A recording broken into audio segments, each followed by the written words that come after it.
Good morning, everyone. Welcome to our studio on the docks here in Hobart at the race village for the 2021 Rolex Sydney Hobart Yacht Race. We're about an hour 25 as we go to air right now from ticking over to 4 days racing in the 76 Blue Water Classic from Sydney to Hobart. Joining me, as usual, my co-host Peter Shipway. Peter, we've usually got most of the fleet in the pier by now.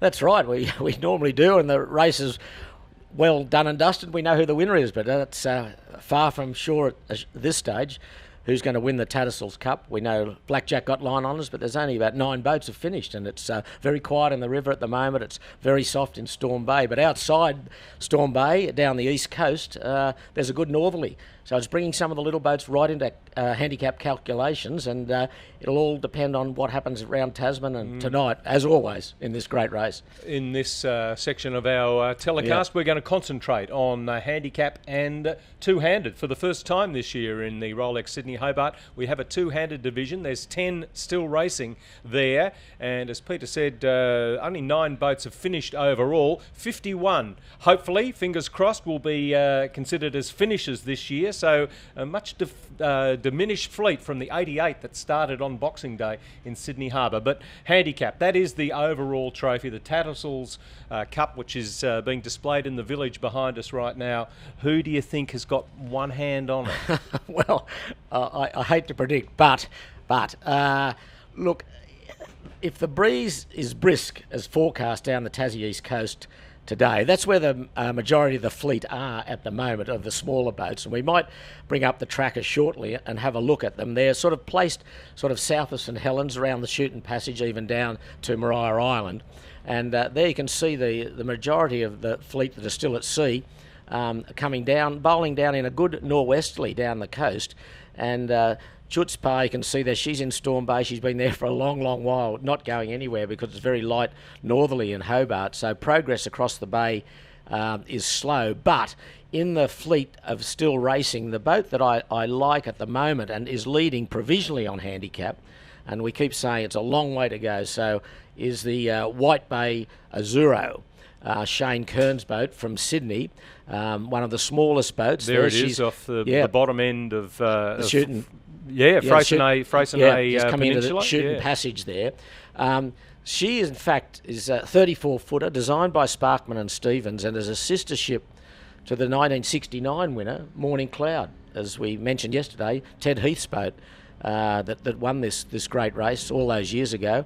So they're going to have spinnakers up. They are now? At the moment, yes, they are. And the other boat that's highly favoured and has already tasted victory 3 times in this race is Love and War, another Sparkman and Stevens design, 3rd oldest boat in the race this year, behind Solveig and Kealoha 2. There's Love and War, a little to seaward, got a good course in. She's just above St Quint there.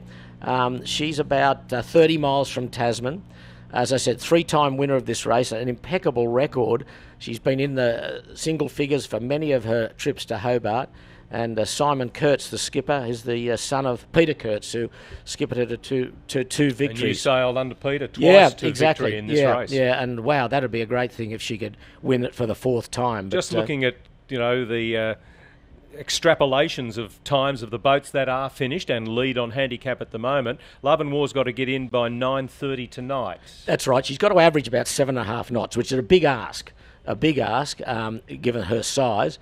And while Azzurro, White Bay Azzurro, she's got till 7 o'clock tomorrow morning to come in. So she's got, as I said yesterday, a very favourable handicap, one of the lowest rating handicaps in the fleet, which gives her a very significant advantage. And she sailed a very, very solid race throughout, and she's right in touch now. Yes, and if she can, just up approaching the East Coast. Shooting Passage. If she can get this northerly and hang in there this afternoon, but as long as that infamous 11 miles in the Derwent River doesn't shut down tonight. So you think it's between those two? Midnight Rambler, Ed Saltus's boat's got to get in by 8 o'clock tonight. She's the local hero. Yes. The Tasmanians will all be getting behind Ed and his crew on board Midnight Rambler. Can they cause an upset? She is a similar position to Love and War, but she doesn't rate as well as Love and War. She's got to give Love and War a bit of time, about an hour and a half. So she still could be a chance, that's for sure. but the local knowledge, it's probably not going to help in the running conditions on the east coast, but get into the river. Certainly, I'll know. And a good point you make there, Pete. Ed Salters, originally from Sydney, but now residing in Hobart. He'll have plenty of good knowledge there. But on Love and War is Stephen McCullum, a boy they call Rowdy, one of Tasmania's top yachtsmen. He doesn't say much. He doesn't say much, but he's a very experienced sailor, and he could get Love and War across Storm Bay and up the river if anyone can. And he was on Tasmania, actually, when they won line honours in 1994, Robert Clifford's boat. Bob Clifford, he'll be taking a lot of interest in absolutely, this absolutely. race, as he always does. Yeah, so, there's a bit of local knowledge between those two, but still they need to maintain that average speed, and that's hard to do. And Pete, what about the two-handed division? It's really brought a new aspect to this race. Yeah, terrific dimension. 10 of them still racing, and Sidewinder, another Tassie boat, leading on the water, but can't win the handicap honours. What's your thinking about those blokes that have been doing it probably doubly hard? Well, full marks to them. I think that first night was, as we saw, treacherous for fully crewed, or it'll be doubly treacherous if such a thing is possible for the two-handers. But Sidewinder's done a terrific job. She on the water, she's in front of Love and War actually on the water. So she's got about 60 odd miles to go to the world finish. Champion Robbie Goff on board, and another local in John Saul, a doctor from the east coast of Hobart. So some local knowledge there. But handicap-wise, what about in the two-handers? Well, I think Disco Trooper is probably favoured. She's also done very, very well. She's only a 9.9 metre yacht.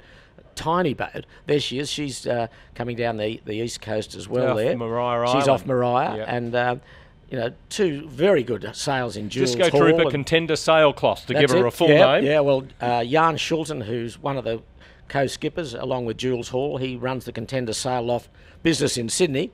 They've done a marvellous job, a really good job. But we just might explain that Sidewinder is not rated for the IRC division for two-handers. He's got a performance handicap rating and he's passed his stability test, but he cannot achieve the IRC handicap overall. He can win the PHS, which is the performance handicap, and he's a chance for that because he could get in and the weather shut down, as we keep saying. But I think on IRC you'd probably have to say Speedwell with Wendy Tuck on board and Campbell Jeeves, and also Disco Trooper. They'd probably be, at this stage, looking to fight out the overall prize for the IRC on the two-handers. But, of course, it's all provisional. We've got to keep saying that, and, of course, there is a protest absolutely, with Celestial and Ichiban having raced up the river yesterday, separated by only a bit over a quarter of an hour, and now there's a protest pending, and that will be decided in the committee room down at the RYCT this afternoon. So we really know nothing. No, we don't. We don't. I mean, the Celestial's the clubhouse leader at the moment. Yes. These little boats are trying to fly home and beat her on time. It's a big ask for everyone. It's absolutely up in the air, and this is the first time for a long, long while that it's been like that. Normally we've got a really good idea, certainly by now. The winner's even got his medals by now. But we're probably 24 hours away from knowing. Okay, maybe 7 o'clock tomorrow morning we might definitively know. But Pete, thanks very much for that crystal balling. Good, thanks Pete. Peter Shipway and Peter G saying goodbye for the moment from the Race Village for the 2021 Rolex Sydney Hobart.